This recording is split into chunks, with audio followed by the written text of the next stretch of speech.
What's up guys, my name's Stu and today we're going to be looking at skill trees in Star Trek Online.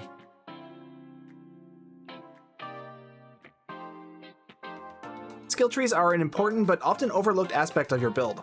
There are a lot of skills and a lot of them do very complicated things, and most new players really don't understand what those things are until they get to the higher levels, and by the time they hit level 65, their skill trees tend to be kind of a mess. And since your skill tree can only be re-rolled with a C-Store token, it really doesn't encourage you to play and experiment with these setups. That's why today I'm going to be going over the skill tree to give you an idea of what's good, what's not good, and what you might want to focus on. This is my space skill tree.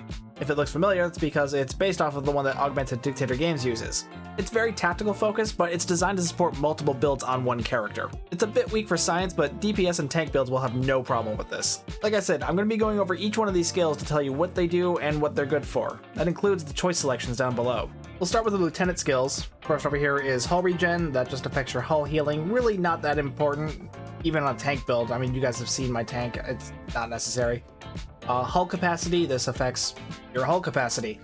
This is good because hull capacity feeds into Tyler's duality, so that's crit chance right there. You want that. Shield restoration and shield capacity, that's shields. Shields are pointless because they can be stripped away way too easily. Don't even bother putting points here. Energy weapon training and projectile weapon training, those are your weapon skills. These are damage right here, you want these. The lieutenant commander seats, electroplasma system flow, these are these affect how quickly your power levels transfer from one system to another. These are going to be kind of important for energy weapon builds because obviously energy weapon builds rely on your weapons power energy. I wouldn't bother with full impulse shunt though. You're not gonna spend a lot of time at full impulse, so there's no reason to prioritize that. But full impulse speed, that's a good one to have because again that affects your ship's speed and turn rate. So if you're finding yourself in a larger ship or even a smaller ship, I mean this is good to have because speed equals DPS. Control expertise, this affects the strength of your control abilities like gravity well or tractor beam or really any sort of disable hold. I mean the list is right there. Disable, holds, repels, confuse, placates, flight speed debuffs, and turn rate debuffs. This affects the strength of those. Kind of important for a science build, but still useful for a non-science build as well. Control amplification, I didn't put a point in this, but I mean if I were running more sciencey stuff, I would probably want that because this reduces the exotic damage resistance rating to anything caught in your control abilities. So if you're going to be reliant on EPG stuff, you want that. Drain expertise, I don't have anything in this because I don't have a drain build. Drain builds are kind of a niche thing these days. They're not super meta these days, but they're kind of fun. So if you're gonna be wanting to build something like that, you'll probably want points here. Targeting expertise, this is your accuracy rating. Not super important for PvE, but useful to have. Could be a little help for your damage, but mainly these are here just to get enough points to get to Focus Frenzy, and because it's better than defensive maneuvering, because defensive maneuvering is just your defense rating. That's not going to help your damage at all. We're here in the commander seats. Hull plating, these are just damage resistances. Don't worry about them.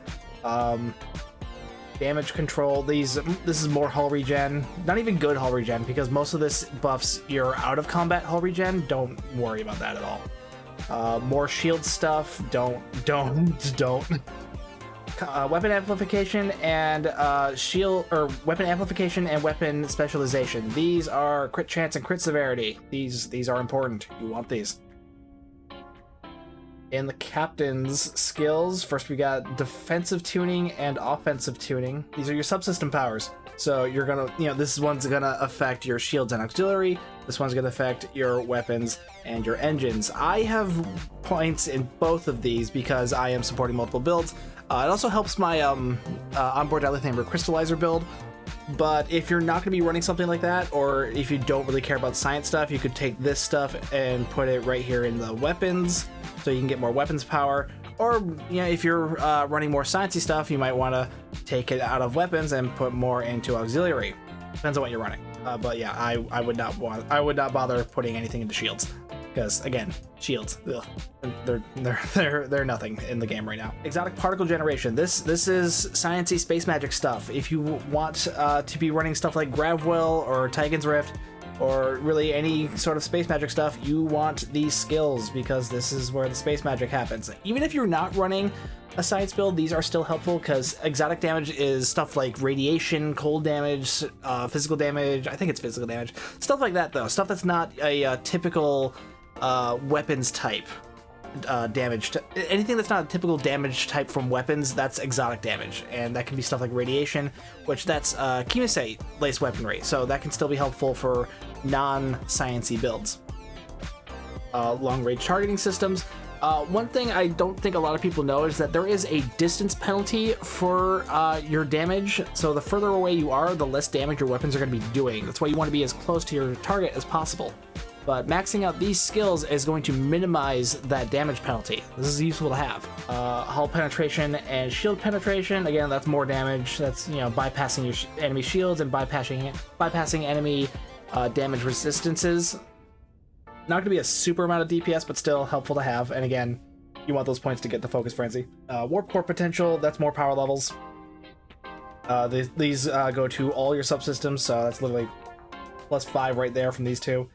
EPS or Warp Core efficiency, don't even bother with this because with the amount of power levels I'm getting from these points, none of my power levels are below 10 at this point, so there's no point in even putting this because I'm not getting it. I'm not going to get anything out of it. This is a totally useless skill. Engineering readiness. This is going to affect the cooldowns of your engineering abilities. Really unnecessary, especially if you're running an Ox to Bat build or like improved Photonic Officer, something that improves your Bridge Officer cooldowns. So not super important, but I mean it's helpful over here in the tactical stuff because it's helping get my tactical stuff to minimal, which is important. But again, not super necessary. Really just there to get the Focus Frenzy again. But if you're running a science build, you might want to do the science ones instead. But yeah, there's really no reason to get the engineering stuff maxed out. Again, science readiness, that's gonna do your science cooldowns. Shield mastery, that's I've already told you about my opinions on shields. No point in there. Coordination protocols, these are for hanger pets. Again, really just here to get the Focus Frenzy, but if you're running a hanger pet build, like a carrier build, these can be helpful. This first skill really isn't that great because it's just hull capacity and shields for your hanger pets. That's not going to do much for you. But you need that one to unlock offensive coordination with which that's going to buff your accuracy and base damage for your hanger pets. That can be kind of helpful, assuming you have hanger pets to begin with. And like I said earlier, tactical readiness, that's going to affect your tactical bridge officer cooldowns. Not super necessary with a proper cooldown setup like Ox to Bat or improved Photonic Officer, but helpful nonetheless, just to guarantee your stuff gets to cooldown. In the choice pips down below, I'm going to go over each and every one of these. Between hanger health and battery expertise, definitely battery expertise because batteries can actually be really useful in combat. You know, and extending their or improving their effectiveness can definitely be a useful thing in combat. A little bit of extra health capacity for your hanger pets, that's not going to do much for you, so don't even worry about that. Max hull capacity or subsystem repair. Max hull, because again, max hull, that's going to feed into max hull is going to feed into Tyler's duality, so that's a little bit more crit chance. Subsystem repair, that's just resistances to subsystem offline stuff. I mean, that stuff's easy to overcome with devices or bridge officer abilities. There's no point to having inherent resistances to it. Engine subsystem power or shield subsystem power, go with engines. If you get this high into engineering, go with engines because shields don't do crap. Weapons or auxiliary, again, if you're going weapons based DPS or exotic based DPS, depends which one you want, but if you're going weapons based, do the weapons subsystem. If you're going science based, go with auxiliary subsystems. And then if you get up to here, you get EPS corruption, which honestly is not very good. So I don't, honestly, if you get past this point in engineering, I don't know what you're doing, but I mean, if you're happy, that's nice. But yeah, EPS corruption, definitely the worst of the three of these. So I wouldn't bother trying to go for it. In the science stuff, Down here is sector space travel speed or transwarp cooldown reductions. Neither of these is going to affect your combat effectiveness, so it really doesn't matter which one you picked, but I picked sector space speed because that's going to help me with Tour of the Galaxy runs. Maximum shields or starship stealth. Well, I've already given my opinions on shields. Shields are pointless. Starship stealth, that's going to be a bit more helpful if you're using something with a cloaking device. Yeah, honestly, neither of these are really great skills though, but, you know, shield's pointless, so go with the stealth. Perception or control resistance, go with the perception. Again, neither of these are that great, but the perception is going to at least make sure you can see stealth stuff. But yeah, again, if you're getting this high into the science stuff, I don't know what you're doing.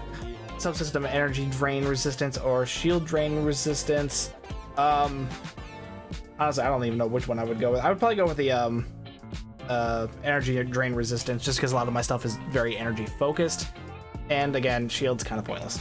Probability manipulation. Honestly, it's a shame that this one requires so much science, because it's probably the best of the three, because it gives you a huge buff to crit chance. But the cost, though, you got to put so much points into science, there's no point in going for this, which is kind of unfortunate.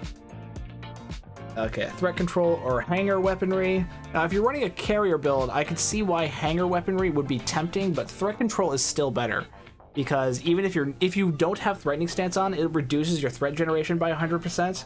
And if you're running a tank, you definitely want this, because if you turn on threatening stance, this will increase its threat generation. So that's a useful ability. Projectile critical chance or projectile critical damage. So it's crit chance or crit severity for your projectiles. Go with crit chance. Crit chance is more important than severity, because you kind of need crit chance for severity to do anything. So yeah, focus on crit chance first. The next one is the same thing, but for energy weapons. Again, go with the crit chance. Accuracy rating or defense rating. Accuracy, again, not super helpful as a skill, especially in PvE, but it's going to be more useful for your damage than defensive rating. And focus frenzy, which this gives you some damage buffs, some other stuff, blah blah blah. But because of the number of points that I put into tactical, I also get two of its enhancer thingies. First one is bridge officer cooldowns abilities. Again, not super necessary with an Ox to Bat build, but still kind of helpful for getting stuff to, you know, absolute minimal. And frenzy assault. This is the good one, because that's bonus weapon damage right there. That's helpful.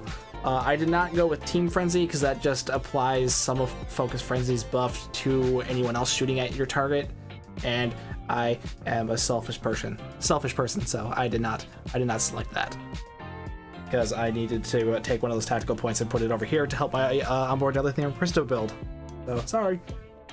Anyway, for the ground skills, pretty straightforward here. I put everything into weapons proficiency and kit performance, because health and shields really don't matter. Survival is really not difficult on the ground, especially because you got stuff like Mutt's time device or the Nakul shield. I mean, it's not easy to get it's not easy to get killed, honestly, if you know what you're doing.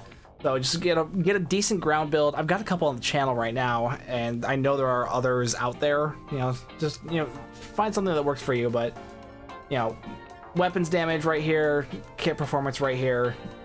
That's all you need for ground. Now, for the little choice pips, half of these are bridge officer training manuals that you can craft, that you can teach your bridge officers. They're going to differ depending on which career you chose. They're really not going to be that important, so I'm not going to go over them. But every other one is, another skill-based thing, like with the space tree. So, willpower or device expertise. I went with device expertise. Willpower is just control resistance. It's not going to help you that much, and yeah, go with device expertise, because devices, again, like in space, they can be really important on the ground, and yeah, increasing their effectiveness will be nice. Improved aim or improved crouch. Improved crouch will increase your damage resistance when you're crouched, and improved aim will increase your damage when you're aiming. Honestly, I don't really bother with either of those, because I just can't be bothered to when I'm in combat, so I never bother to aim or crouch. But I went with improved aim because that's the one that's going to improve damage, assuming I ever use aim, but I don't. So yeah, really pick whichever one you like, but honestly, I doubt most people even bother with these anyway. Furious Footwork, or Fatal Fists. Every time you perform a melee attack with Furious Footwork, it'll increase your running speed for 5 seconds. With Fatal Fists, it'll apply a damage resistance rating, or a minus 20 damage resistance rating to your foe. I went with Fatal Fists because you'll lower your enemy's damage resistance rating and thus do more damage against them. Run speed's nice, but only for 5 seconds. You're not going to get much out of that. Improve flanking damage or improve flanking resistance. Improve flanking damage is going to improve your damage, so obviously improve flanking damage. Improve flanking resistance. Again, there's no point in that because there's so much easy stuff for survival, like Buzz Time Device, and then a cool shield. Go with the damage. Offensive Mastery or Defensive Mastery. If you've been paying attention, you probably know I went with Offensive Mastery because that's weapons damage and weapons criticals. Whereas the Defensive Mastery, that's just more stuff for your endurance, combat armor, and shields. Yeah, go with the damage. I hope this has helped you in putting together your own skill tree for your characters. Please be sure to like, comment, subscribe, hit the bell for notifications, you know, all that YouTube stuff down below. I really do appreciate it, and it does help out the channel. My name's Stu, and I don't have a clever line to outro this video, so I will see you guys next time.